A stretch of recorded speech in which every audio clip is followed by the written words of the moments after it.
नूर अपने कमरे में तैयार हो रही थी। सरसों के रंग के गोटा किनारी वाले गरारे में मलबूस सफ़ेद फूलों की ज्वेलरी में छुपी हुई वाकई किसी रोमानवी अफसाने की शहज़ादी लग रही थी। हाथों पर मेहंदी के खूबसूरत डिज़ाइन और गजरे पहने वो तैयार थी।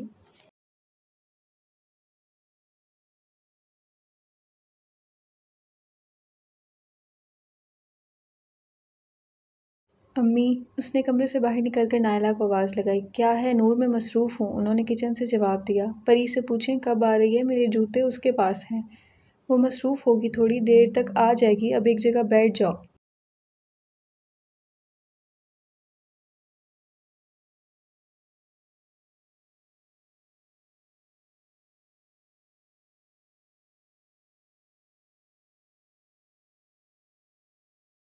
आयज़ा, ये मिठाई के डब्बे किचन में ले आओ ज़रा।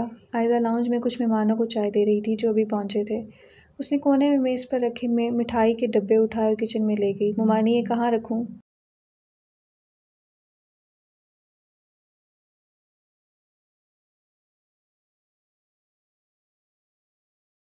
बेटा, वक्त नहीं है, भाभी वगैरह पहुंचने वाले होंगे, उसको थाल में रखो और लॉन में रखाओ। जी। वो थाल से जाकर लॉन में लाई। परीशे काम काज से फारिग होकर अपने कमरे में आई और अपने कपड़े निकाले।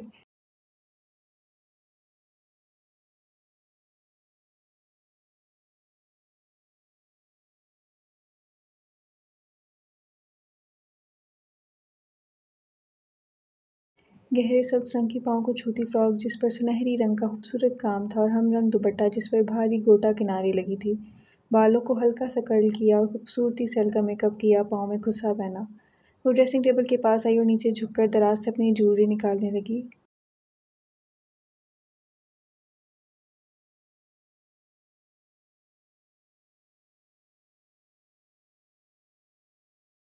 दरवाज़ा आहिस्ता से खुला और फिर बंद हो गया। मलाइका, मेरी ज्वेलरी नहीं मिल रही, प्लीज़ आकर देख लो, वो मसरूफ़ियत में बोली।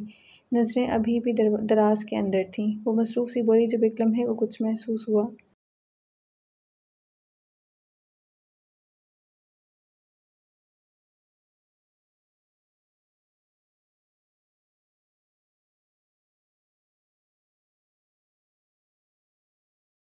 एक सहर, एक खुशबू जो अब दूर थी, एक इल्हाम जो किसी के होने से दिल को हो जाता है। दिल ने कहा सर उठाकर देख लो, लेकिन दिमाग ने कहा कुछ पल ठहर जाओ। कमरे में खामोशी की लहर दौड़ गई, वो खामोशी जो आम खामोशियों जैसी नहीं होती, जिसमें किसी के होने का एहसास, किसी की सांसों की गर्मी, किसी के दिल की धड़कन की बाजिश शामिल होती है।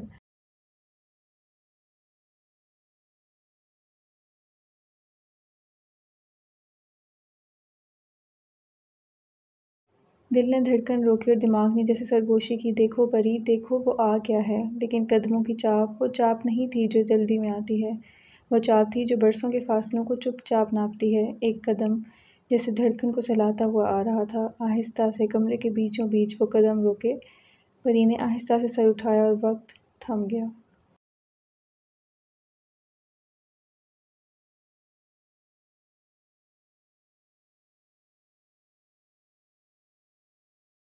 वो इब्तिसाम था। परीशे की आंखें पलकें झपकना भूल चुकी थीं। दोनों के दरमियान फासले थे, सिर्फ जिस्मानी फासले। दिल तो उस लम्हे की धड़कन पर आ चुके थे। इब्तिसाम ने कदम आगे बढ़ाया, उसका अंदाज़ आहिस्ता पुरसकून, जैसे वक्त को रोक कर हर लम्हे को यादगार बनाना चाहता हो। हर कदम के साथ परी का दिल ज़ोर ज़ोर से धड़कने लगा। वो जानती थी उसे कुछ कहने की ज़रूरत नहीं थी।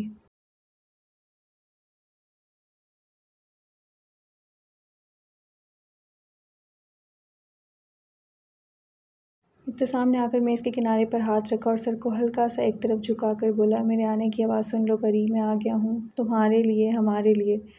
इब्तिसाम के बोलने के बाद कमरे में एक बार फिर वही गहरी बोझिल खामोशी छा गई। परीशे की सांसें रुकी हुई थीं। उसकी नज़रें अभी तक इब्तिसाम के चेहरे पर जमी हुई थीं, जैसे वो किसी ख्वाब के टूट जाने से डर रही हो।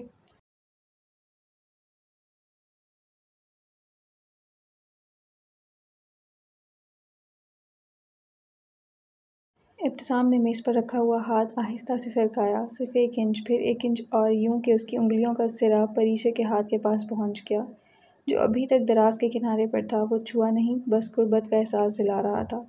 परीशे सांस रोके बिना पलक झपकाए सिर्फ उसी को देख रही थी।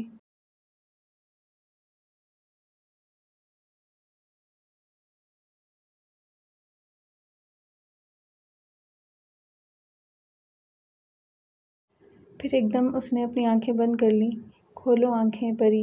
इब्तिसाम ने सरगोशी की। उसका लहजा गर्म और पुरकशिश था। मैं सच में यहाँ हूँ तुम्हारे पास, मैं लाहौर आ गया हूँ। इब्तिसाम ने मुस्कुराते हुए बगैर कुछ बोले जवाब दिया। उसकी नज़रों में एक समंदर था जिसमें मोहब्बत, हसरत और एक वादा था कि अब दूरियां ख़त्म होंगी।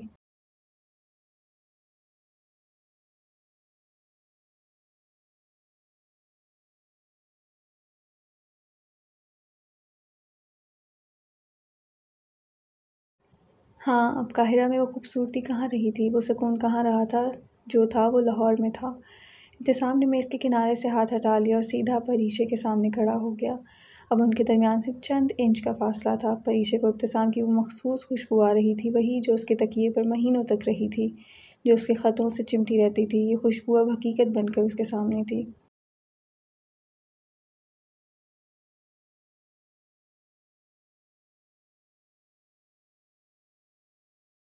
परीशा ने एक गहरा सांस लिया। उसने अपना हाथ आहिस्ता से उठाया। पल भर को उसका हाथ हवा में रुका रहा। फिर इसने आहिस्ता से इब्तिसाम की हथेली पर रख दिया। उनकी उंगलियां आपस में मिल गईं, पहले हल्के से फिर मजबूती से जुड़ गईं।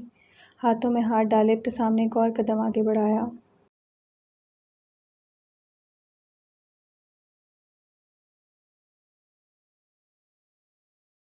अब उनके दरमियान कोई फासला नहीं रहा था। परीशे को इब्तिसाम की सांसों की गर्मी महसूस हो रही थी जो उसके चेहरे से टकरा रही थी। इब्तिसाम ने अपना दूसरा हाथ आहिस्ता से परीशे के गाल पर रखा। उसकी उंगलियां नरमी से उसके चेहरे पर किनारे पर फैलीं। उसके बालों को आहिस्ता से छुआ। इसकी पेशानी नरमी से परीशे की पेशानी से टिक गई।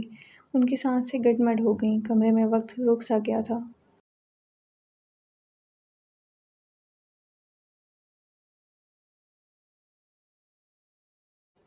इब्तिसाम ने फिर सरगोशी की। उसकी आवाज़ परीशे के होंठों से टकराई। मैं वादा करता हूँ परी, अब हर कदम तुम्हारे साथ होगा, हर सांस तुम्हारे नाम। उसके होंठ परीशे के होंठों को हल्का सा छू गए। मुझे लगा था आप नहीं आएंगे। परी की आवाज़ बिल्कुल धीमी थी। तुम मुझे खुद से जोड़ कर गई थी, मुझे खुद को मुकम्मल करने आना था।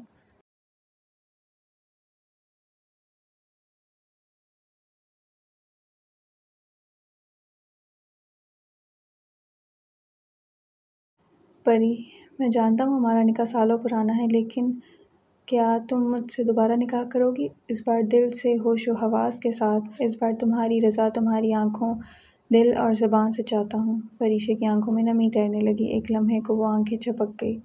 इब्तिसाम आहिस्ता से उसके कान के करीब हुआ।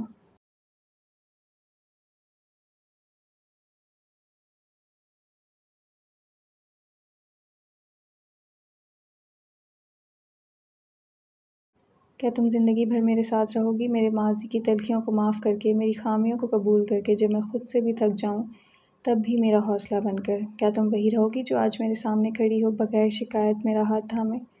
परीशा ने आहिस्ता से अपना हाथ छुड़ाया, लेकिन सिर्फ इसलिए कि वो उसके चेहरे को अपने हाथों के प्याले में भर सके।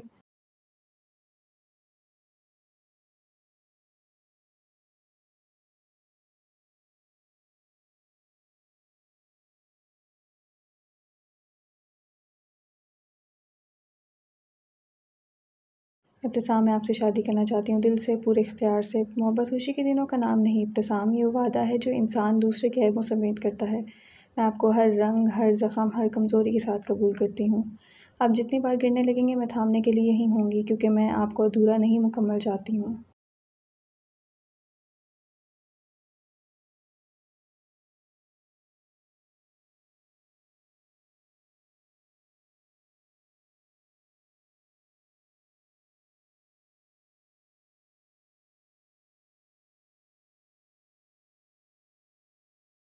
मैं तुमसे अब दूर नहीं होना चाहता। अब हमारे बीच ये दूरियां नहीं आएंगी। अब सिर्फ मौत होगी जो हमें जुदा करेगी, लेकिन अगले जहां में हम फिर से मिलेंगे, दोबारा एक दूसरे के बनकर।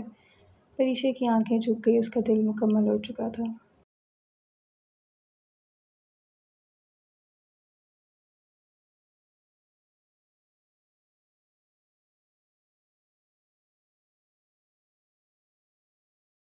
वो लम्हा सिर्फ उनका था, ना दुनिया का शोर, ना दूरियों की दीवार, सिर्फ दो दिल जो आज पूरी तरह एक दूसरे के हो चुके थे। वादा मुकम्मल हो गया था।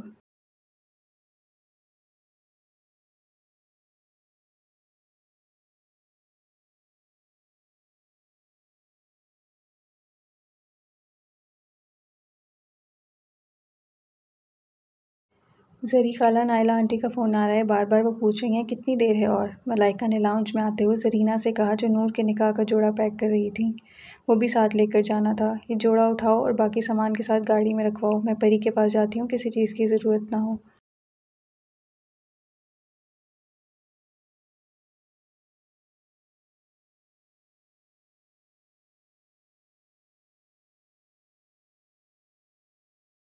वो मुलाज़िमा को सामान के साथ हिदायत देती परी के कमरे में आ रही थी। दरवाज़ा हल्का सा खटखटाया और अंदर आई। इब्तिसाम और परी खड़े थे। जब ज़रीना अंदर आई, परी तुम तैयार? उनका जुमला अधूरा रह गया।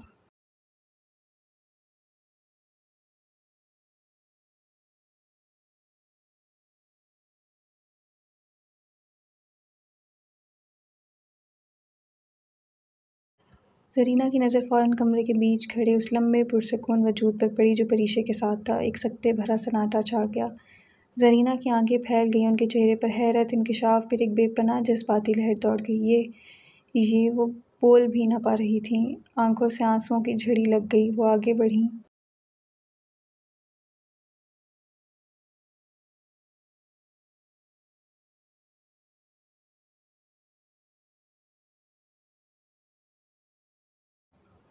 इब्तिसाम, मेरा इब्तिसाम। वो सीधी अपनी बेटे की तरफ दौड़ी। इब्तिसाम ने परीशे को नरमी से एक तरफ किया और अपनी माँ की तरफ बढ़ा।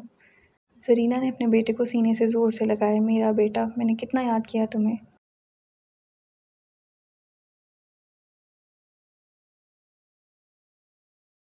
इब्तिसाम ने ज़रीना को मज़बूती से थाम लिया। उसके चेहरे पर मोहब्बत और राहत के जज़्बात थे। अम्मी, अम्मी घबराएं नहीं, मैं यहीं हूँ, आपके पास हूँ। उसने आहिस्ता से उनके सर पर हाथ फेरा, उनके बालों को संवारा। ज़रीना उससे अलग हुई, आंखों की नमी साफ़ की। अब तुम वापस आ गए हो तो कल ही तुम्हारा वलीमा होगा। नूर और इब्राहिम का निकाह 2 दिन बाद होगा। उनकी आंखों में इसरार। मैं चाहती हूँ कि मेरे बड़े बेटे का वलीमा पहले हो।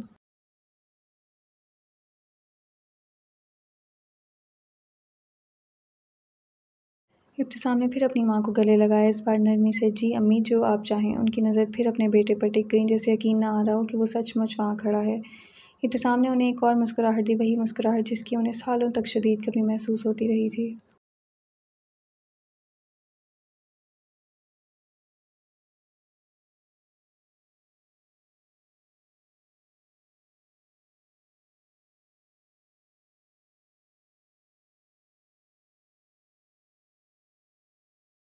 उसे एक नज़र में गुमशुदा सालों का गम, दोबारा मिलन की खुशी और एक नए आगाज़ की उम्मीद सब कुछ सिमट आया था। कमरा अब खामोशी से नहीं बल्कि खुशी के गुनगुनाते हुए सकूत से भर गया था। एक ख़ानदान दोबारा जुड़ चुका था।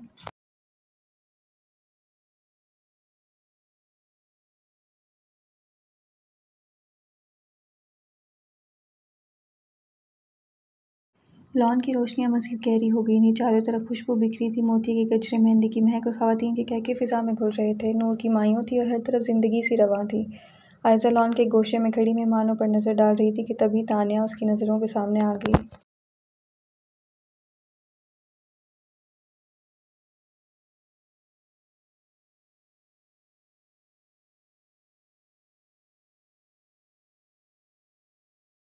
तानिया ने सफ़ेद खुला प्लाज़ो और हल्की सी सुनहरे काम वाली शॉर्ट शर्ट पहनी हुई थी। शर्ट की स्लीव्स हाफ थीं और बाल खुले हुए पुश्त पर बिखरे थे। वो अपने स्टाइल में पुरएतमाद लग रही थी। आयज़ा ने आगे बढ़कर तानिया को धीमा सा सलाम किया। अस्सलाम वालेकुम तानिया।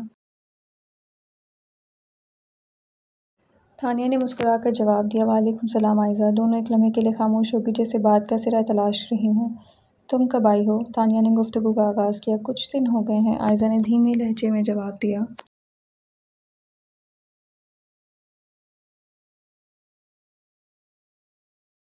मैंने कासिम से पूछा था तुम्हारा, वो यही कहता है तुम मसरूफ़ होती हो इसलिए बात नहीं करती हो किसी से। वो आहिस्ता से बोली। आयज़ा ने बामुश्किल मुस्कुराकर कहा, जी मैं मसरूफ़ ही रहती हूँ। फिर उसने तानिया की तरफ देखकर दिल से दुआ दी, अल्लाह आप दोनों को बहुत खुश रखे, आप दोनों एक दूसरे के लिए अच्छे साबित हों इंशाअल्लाह। तानिया की मुस्कुराहट थोड़ी नरम हुई। शुक्रिया आयज़ा। इसी लम्हे कासिम दूर से उन दोनों को बात करते देख रहा था। वो लम्हे भर कर रुका, फिर सीधा उनकी जानिब बढ़ाया। आयज़ा ने उसे आता देखकर सलाम किया। अस्सलाम वालेकुम कासिम भाई।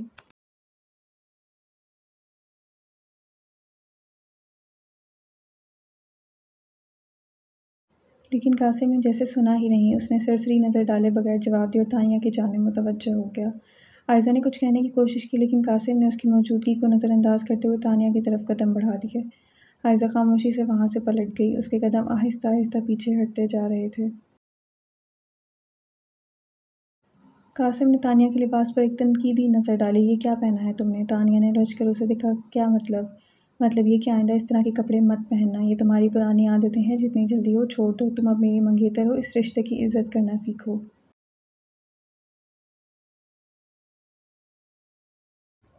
कासिम का लहजा तल्ख़ और सख्त था। तानिया का चेहरा लम्हे में बुझ गया। कासिम, तुम मुझसे बात करने का अंदाज़ बदल सकते हो। ये तुम्हारा हक़ नहीं है कि मेरी इज़्ज़त नफ्स मजरूह करो। तानिया ने नरमी से मगर मज़बूत लहजे में कहा।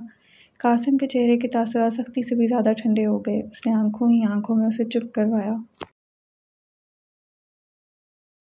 बहस ना करो तानिया, मैं जो कह रहा हूँ वो समझो। तानिया की आंखों में नागवारी का अक्स था, मगर वो खामोश हो गई। दूर खड़ी आयज़ा ने इस मंज़र को पलट कर देखा। उसकी आंखों में एक लम्हे को दर्द चमका और फिर वो सर झटक कर मेहमानों की तरफ मुतवज्जा हो गई। सब लोग रज़ा और नायला के कमरे में जमा थे। बाकी मेहमान बाहर लॉन में थे। फ़ारूक, ज़रीना, नूर, परीशे, इब्तिसाम और उमर सब कमरे में थे। इब्तिसाम की आमद ने वाकई सबको हैरान कर दिया था। नायला तो खुशी से फूले नहीं समा रही थीं।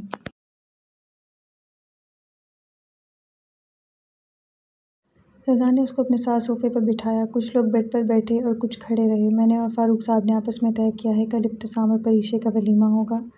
नूर और इब्राहिम का निकाह 2 दिन बाद होगा। ज़रीना ने सबके चेहरों को बार बार देखा। ये तो बहुत अच्छा फ़ैसला है, हमें कोई एतराज़ नहीं है।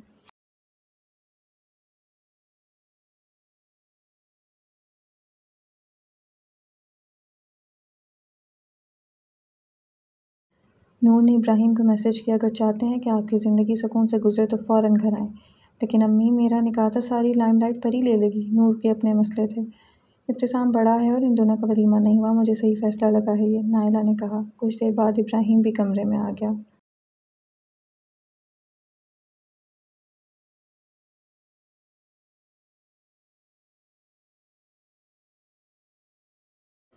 ज़ाहिर उसको इस फ़ैसले से बहुत खुशी हुई थी, लेकिन नूर, ये सब उनकी वजह से हुआ। नूर अपना गरारा संभालती खड़ी हुई।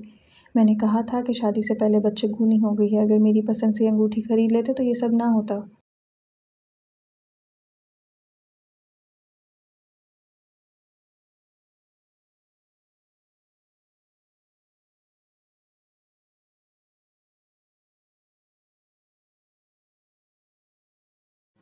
उसकी मंतक पर सब ने गहरा सांस लिया। फ़ारूक साहब ने गला खिंकार कर सबको मुतवज्जा किया। कल इब्तिसाम और परीशे का वलीमा है और परसों यानी जुम्मे को इब्राहिम और नूर का निकाह।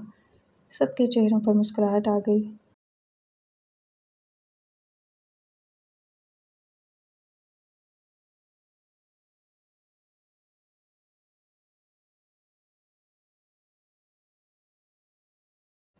सब बड़े कमरे से बाहर आ गए। अंदर कमरे में अब सिर्फ परी, इब्तिसाम, इब्राहिम, उमर, नूर थे। इब्तिसाम, ऐसे झटके तो ना दिया करो यार। इब्राहिम उसके कंधे से लग कर खड़ा हुआ। वो देखो नाराज़ हो गई है। क्यों निकाह से पहले मुझ मासूम की तलाक करवाना चाहते हो?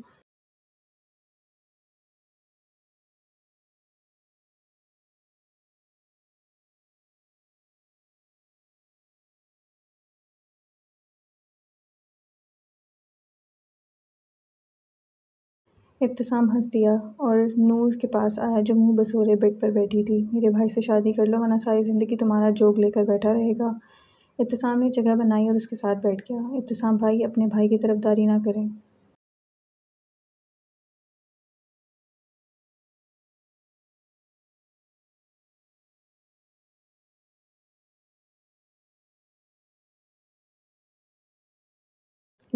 अपनी बहन की कर लूँ? वो मुस्कुराया। परी भी उनके साथ बैठ गई। दरवाज़ा खुला, आइज़ा अंदर आई।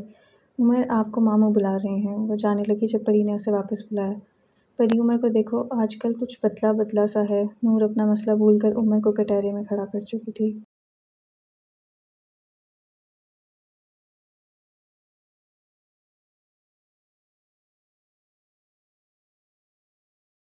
मतलब? उमर ने घूरते हुए कहा। मतलब सामने खड़ी है। आयज़ा का रंग बदला। परी ने कमरे में मौजूद सबको देखा, फिर इब्तिसाम को इशारा किया। आयज़ा, इधर बैठो।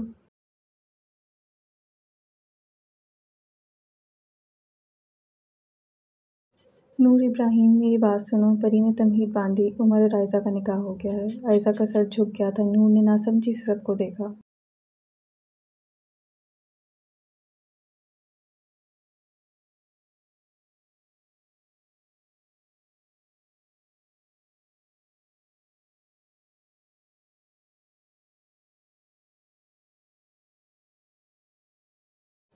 पिछले साल इन दोनों का निकाह हो गया। हालात कुछ ऐसे बन गए थे, इनका निकाह ज़रूरी हो गया। लेकिन कब हुआ ये सब? मैं कहाँ थी? वो तो सदमे में थी। हमारा निकाह मस्जिद में हुआ था, उमर ने जवाब दिया था।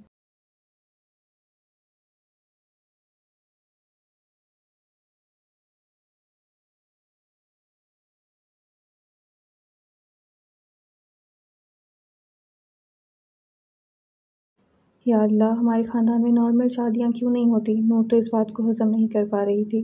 परी का निकाह बचपन में, उमर का निकाह खुफिया मस्जिद में, और मेरा निकाह होते होते आगे हो गया। वो गुस्से और गम की मिली जुली कैफियत से बोल रही थी।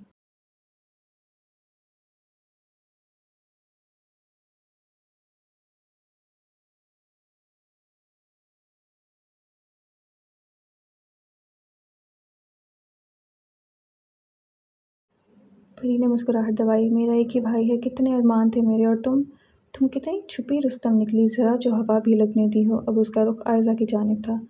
मुझे मना किया था इन्होंने। उसने सारा मलबा उमर पर डाल दिया।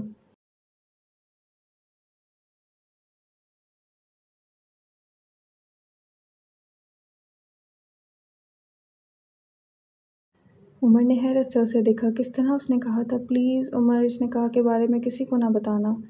परी बाजी ममानी कह रही हैं आप आज यहीं रहेंगी। कल यहाँ से आप बड़ी ममानी के घर जाएंगी, आयज़ा ने जल्दी से कहा, इससे पहले उसकी और शामत आती। इब्तिसाम ने झटके से परी को देखा।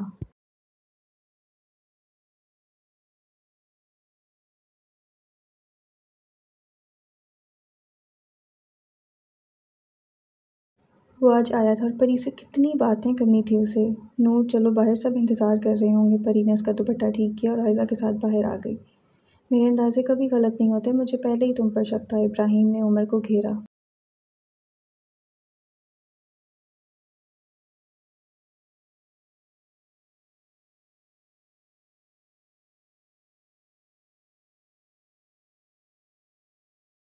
इब्तिसाम, तुम्हें पता है मैं कुछ दिन पहले ही इससे कह रहा था कि आयशा को ये पसंद करता है। वो तो जैसे अपनी बात दुरुस्त होने पर खुश था। इब्तिसाम ने उमर का कंधा थपथपाया। तुम दोनों कभी मेरी जैसी गलतियाँ ना करना। हर लड़की परी की तरह मजबूत नहीं होती जो बर्दाश्त कर लेगी। लड़कियों के एहसासात बहुत कीमती होते हैं। कोशिश करना इन्हें कभी तकलीफ़ ना देना।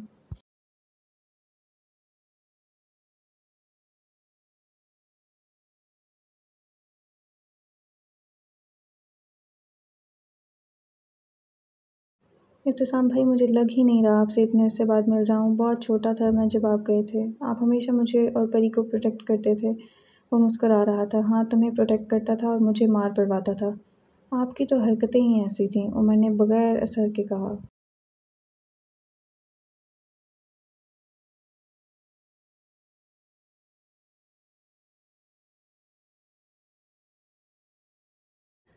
मत भूलोगे सारी ज़िंदगी मैंने तुम्हें झेला है। ये मौसूफ़ तो अभी पधारे हैं। तुम दोनों अभी तक नहीं बदले। मुझे लग रहा है मैं छोटे बच्चों के साथ बैठा हूँ।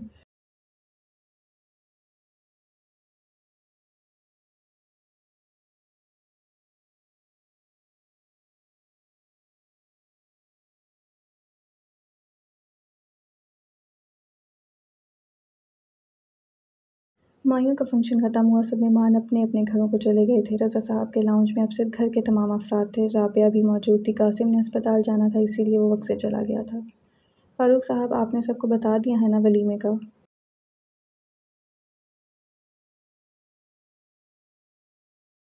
हाँ, सबको बता दिया है। अब आप ख़वातीन अपनी तैयारी मुकम्मल कर लें। परीशा, तुम्हारा जोड़ा आना है। सुबह तुम और इब्तिसाम जाना और ले आना, ज़रीना ने कहा। आयशा ने चाय बनाई और सबको दी। बहुत थकावट हो रही थी और तुम चाय ले आई। थैंक यू बेटा, रज़ा ने मुस्कुरा कर कहा। आयशा मुस्कुराई। पप्पू, आयशा ने बहुत मदद करवाई है तैयारी में हम सबकी। नूर ने चाय का कप उठाते हुए कहा। नायला ने भी तायद की। सही बात है, मैं अकेली ना संभाल पाती। इसने बहुत काम संभाल लिया था। राबिया मुस्कुरा दी।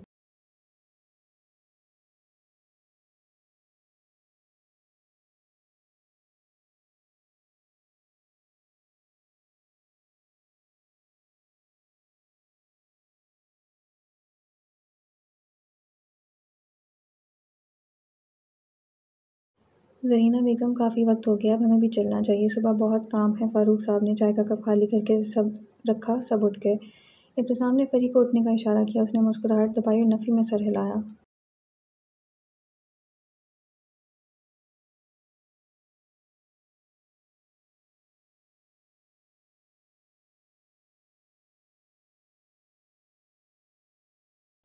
परी देर हो रही है, जल्दी उठो, इब्तिसाम ने कहा, जैसे उसको मालूम ही नहीं था कि जरीना ने क्या कहा। परी ने अपना बैग उठाया। बेटा जी, परी आज यहीं रहेगी, कल आएगी घर, जरीना ने मुस्कुरा कर कहा। इब्राहिम ने उसका कंधा थपका।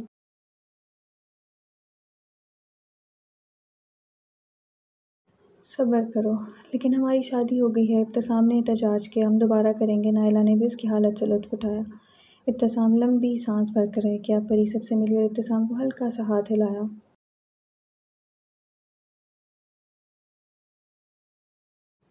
आयज़ा, आज मेरे साथ सो जाना, राबिया कमरे में जाते हुए बोली। जी अम्मी। नूर कमरे में आई। परी से भी साथ आ गई। परी, तुम्हें उमर और आयज़ा का नॉर्मल कपल लगता है?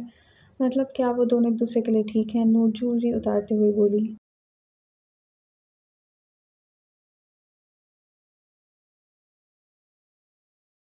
हाँ, दोनों एक दूसरे के साथ अच्छे लगते हैं। नहीं मतलब आयज़ा। परी ने उसको टोक दिया। नूर, आयज़ा बहुत बदल गई है, तुमने उसको नहीं देखा? वो मट्टी हो गई है। उमर भी उसको बहुत चाहता है, वो उसको हील करने की कोशिश करता है, और इंसान तभी करता है जब उसे दूसरे शख्स की फ़िक्र हो। उमर उसको चाहता है, यही काफ़ी है।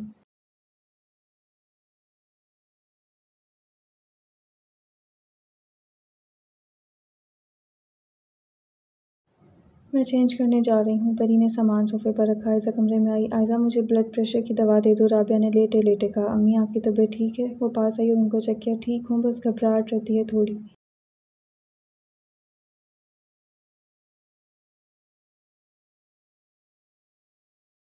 उसने दवा दी और उनके साथ लेट गई। राबिया ने उसके बालों में उंगलियां चलाई। अम्मी, कासिम भाई तानिया के साथ ठीक हैं? क्या मतलब उनका रवैया कैसा है? वो तानिया को रोक टोक करते हैं? नहीं, मेरे सामने तो कभी ऐसा नहीं हुआ।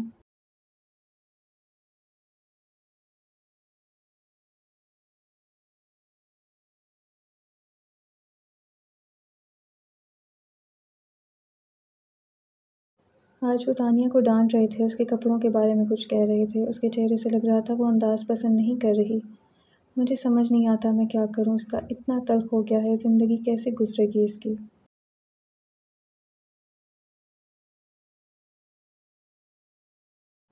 अम्मी, सारी ज़िंदगी कोई किसी की ज़बरदस्तियों के साथ नहीं गुज़ारा करता। भाई को समझाएं, अगर वो इसी तरह रहेंगे तो किसी लड़की की ज़िंदगी बर्बाद ना करें। परी चेंज करके ट्राउज़र टी शर्ट पहने कमरे में आई। मेरा फ़ोन किधर है नूर?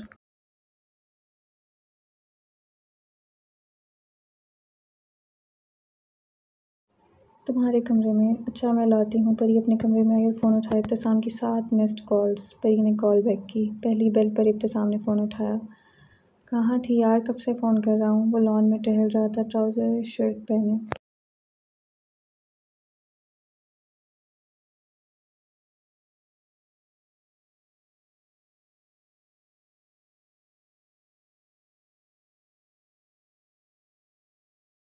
मैं नूर के कमरे में थी, मुझे पता नहीं चला। यार, मेरे साथ मकाफ़ात अमल हुआ है वैसे। क्या मतलब?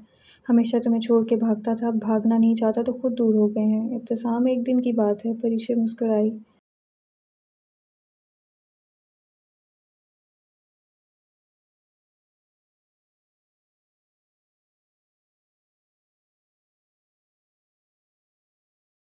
मुझे तो लग रहा है हमारा लॉन्ग डिस्टेंस ख़त्म ही नहीं हो रहा। वो जैसे इस हरकत पर शदीद नाराज़ था। परीशा को उसकी आवाज़ सुनकर हंसी आई। हंस लो तुम। अच्छा, हम बात तो कर रहे हैं ना, आपने जितनी बातें करनी है फ़ोन पर करें, मैं सुनूंगी।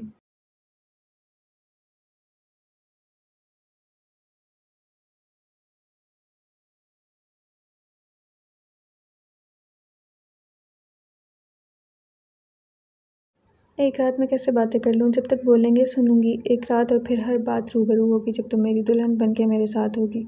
मेरी बात करते करते किचन तक आई। पानी की बोतल फ्रिज से निकाल कर ग्लास भरा। जब नूर आहिस्ता से चलती लॉन तक आई।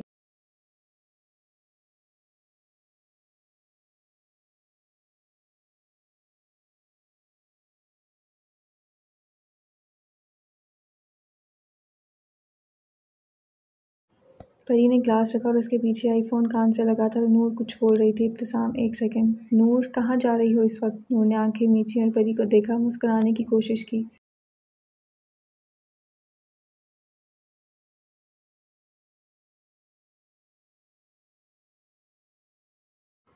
इब्राहिम घर के बाहर खड़ा था। नूर उससे फ़ोन पर बात कर रही थी। नूर की बच्ची, कहा भी था छुप के निकलना। इब्राहिम ने परी की आवाज़ सुनकर उसको सलवाते सुनाई।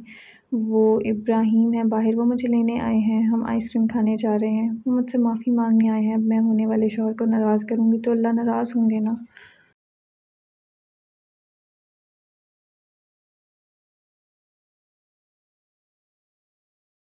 इब्राहिम उसकी ज़बान के जौहर देखकर हैरत में था। खड़े खड़े पूरी कहानी बना ली थी। लेकिन वक्त देखा है 2 बज रहे हैं। परी आधे घंटे में आ जाएंगे, प्लीज़ इब्राहिम को बुलाओ अंदर। इब्राहिम मुस्कुराता हुआ अंदर आया।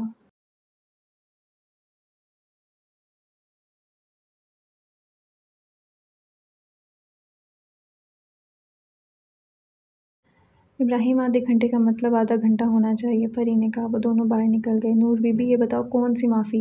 वो हेलमेट पहनता हुआ बोला। नूर उसके पीछे बैठी और कंधे पर हाथ मारे। जल्दी चलें, बातों को छोड़ें।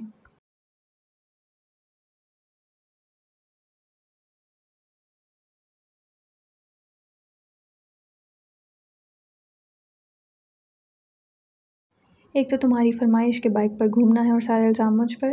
अच्छा सॉरी। ये दोनों फास्ट चल रहे हैं और हम शादीशुदा होकर पत्थरों के ज़माने का लॉन्ग डिस्टेंस बनाए बैठे हैं। वैसे ये आइडिया मुझे क्यों नहीं आया?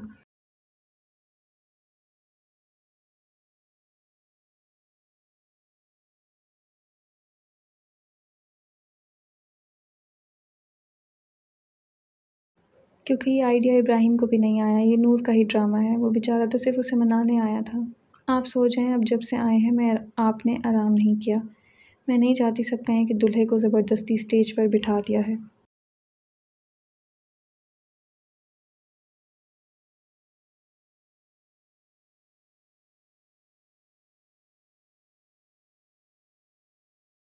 तुम और तुम्हारी मिसालें। अच्छा ओके, अल्लाह हाफ़िज़। परी ने फ़ोन बंद किया। इब्तिसाम ने आसमान देखकर हल्का सा मुस्कुराया। शाम का वक्त था। आसमान हल्की सुनहरी रोशनी से रोशन था। हॉल को हल्के गुलाबी और क्रीम थीम में सजाया गया था। फेरी लाइट्स की नरम रोशनी सफ़ेद गुलाब के साथ माहौल में खूबसूरती सी घुली हुई थी। इस्तकबालिया पर फ्लोरल आर्क वे था।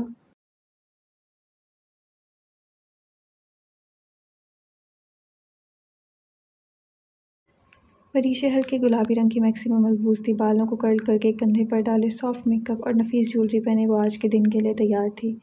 इब्तिसाम उसके बराबर में सूट पहने बैठा था। टाई का रंग परीशे के जोड़े से मिलता था। कुछ लोग उन दोनों की तस्वीरें खींच रहे थे, कुछ उनको मुस्कुराती नज़रों से देख रहे थे। ज़िंदगी आज से पहले इतनी मुकम्मल नहीं लगी थी।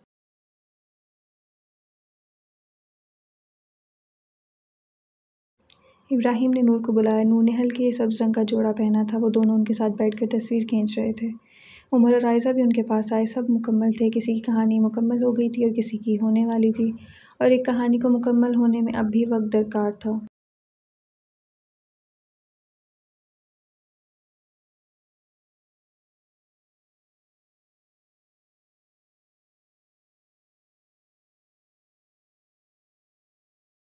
परीशा आज उस कमरे में बैठी थी, लेकिन ये उस लम्हे की तरह नहीं था जब वो उस कमरे में पहली बार दुल्हन बनकर आई थी। इस वक्त में तो राहत थी। इब्तिसाम कमरे में आया। उसके हाथ में कॉफ़ी के 2 कप थे। कॉफ़ी के कप उसने साइड टेबल पर रख दिए।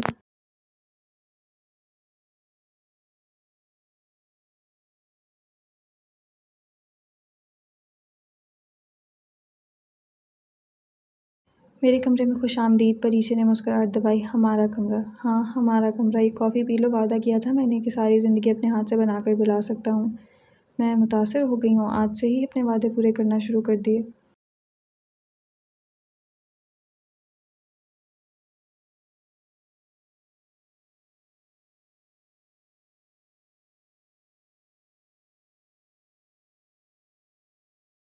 इब्तिसाम धीमा मुस्कुराया। वो कुछ पल खामोशी से परी को देखता रहा। क्या हुआ? ऐसे क्यों देख रहे हैं? वो थोड़ी नर्वस हुई। यकीन नहीं आ रहा, मुझे ऐसा लग रहा है ख्वाब देख रहा हूँ तुम्हें इस तरह अपने सामने इस रूप में देखकर। तो यकीन कर लें, ख्वाब नहीं है, हकीकत है।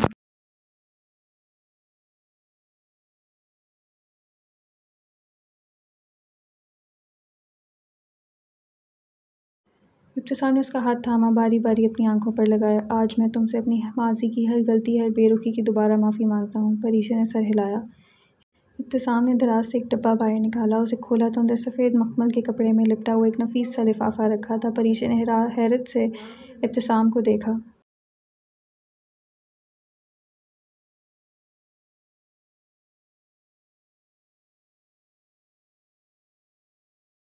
ये क्या है? उसने धीरे से पूछा। इब्तिसाम खामोशी से उसके करीब आया। खोलो इसे, ये मेरी तरफ से शादी का तोहफ़ा है तुम्हारे लिए। परीशा ने धड़कते दिल के साथ लिफाफा खोला। अंदर एक खूबसूरत खताती से लिखा हुआ वक्फनामा था।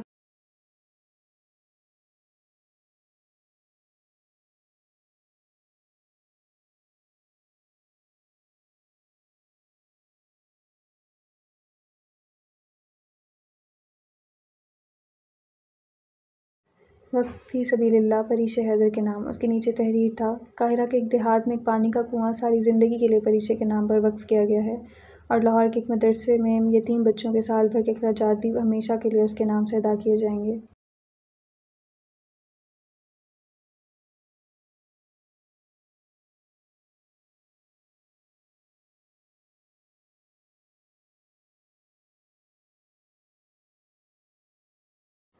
परीशा की पलकें लरसने लगीं। उसकी नज़रें कागज़ पर थीं, लेकिन दिल इब्तिसाम के लफ्ज़ों में उलझ गया था। आंखों में आंसू आ गए जिन्हें उसने बहने दिया। इब्तिसाम ये वो रो रही थी। इब्तिसाम ने बारी बारी उसकी आंखों को नरमी से साफ़ किया।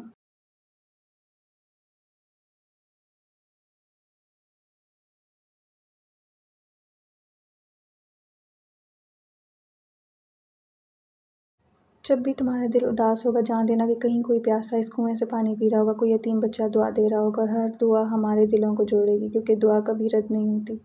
वो उसके हाथों को थामे बोल रहा था। उसके लहजे में सादगी, जज्बात और अकीदत थी।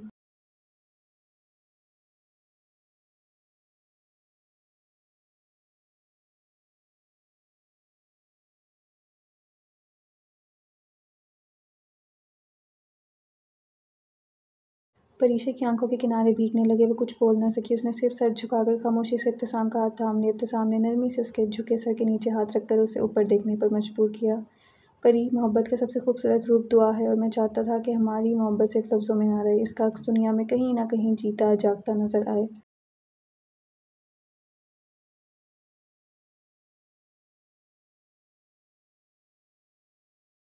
परीशा ने धुंधलाई निगाहों से उसे देखा। उसकी आंखें नम थीं। आपने मुझे क्या दिया है इब्तिसाम? ये सिर्फ एक तोहफ़ा नहीं है, आपने मेरे दिल को इबादत का रास्ता दिया है। उसकी आवाज़ कँपकँपा रही थी। इब्तिसाम मुस्कुराया। उसकी मुस्कुराहट में एक अजीब सी तमानियत थी।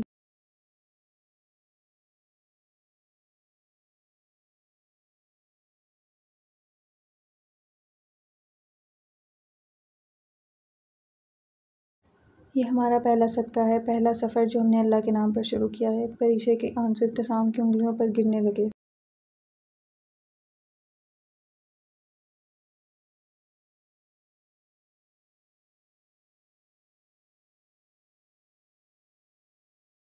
मैं दुआ करती हूँ इब्तिसाम, अल्लाह हमें इस मोहब्बत में हमेशा आजिज़ रखे। उसकी आवाज़ लरज़ती हुई मगर दिल से निकली थी। परीशा ने उसके कंधे पर सर रख दिया। इब्तिसाम ने खामोशी से उसके बालों में उँगलियाँ फेरते हुए आंखें बंद कर लीं।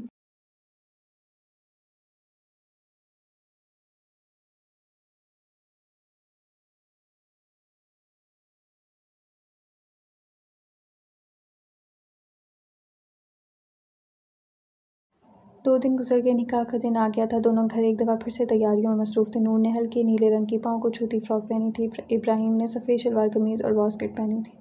नूर और इब्राहिम दोनों ही बहुत खूबसूरत लग रहे थे। निकाह का शुरू था। दोनों को आमने सामने बिठा दिया गया। बीच में एक पर्दा था।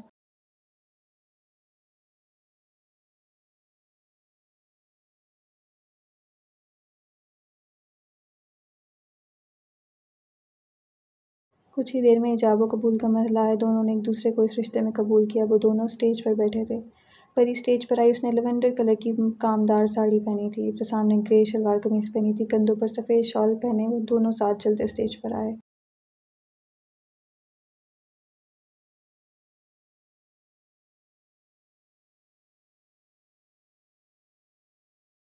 जगह दो, हमें तस्वीर लेनी है। परी ने उन दोनों के साथ जगह बनाई। इब्तिसाम ने नूर को एक खूबसूरत ब्रेसलेट तोहफे में दिया। वो मिस्र से ख़रीदा था। थैंक यू इब्तिसाम भाई। नूर मुस्कुराई। इब्राहिम, अब से तुम मेरी छोटी बहन को तंग नहीं करोगे? और नूर, अगर इसने तुम्हें तंग किया तो तुम मुझे बताना, मैं इसकी खबर लूँगा।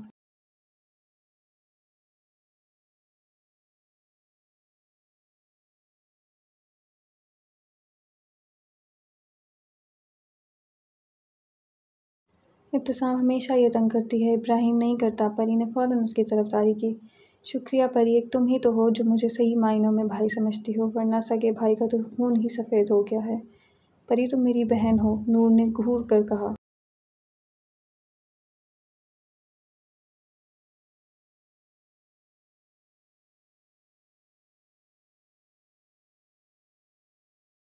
और यकीनन तुम मेरे लिए कोई तोहफ़ा नहीं लाए, इब्राहिम ने तनसन कहा। इब्तिसाम ने मुस्कुराकर कंधे उचकाए। इब्राहिम, मैं तुम्हें तुम्हारी पसंद का तोहफ़ा दूंगी, तुम मेरे साथ चलना कल। उनकी पार्टियां बन गई थीं और वो चारों सब कुछ भुलाए स्टेज पर नोक झोंक में मसरूफ़ हो गए थे।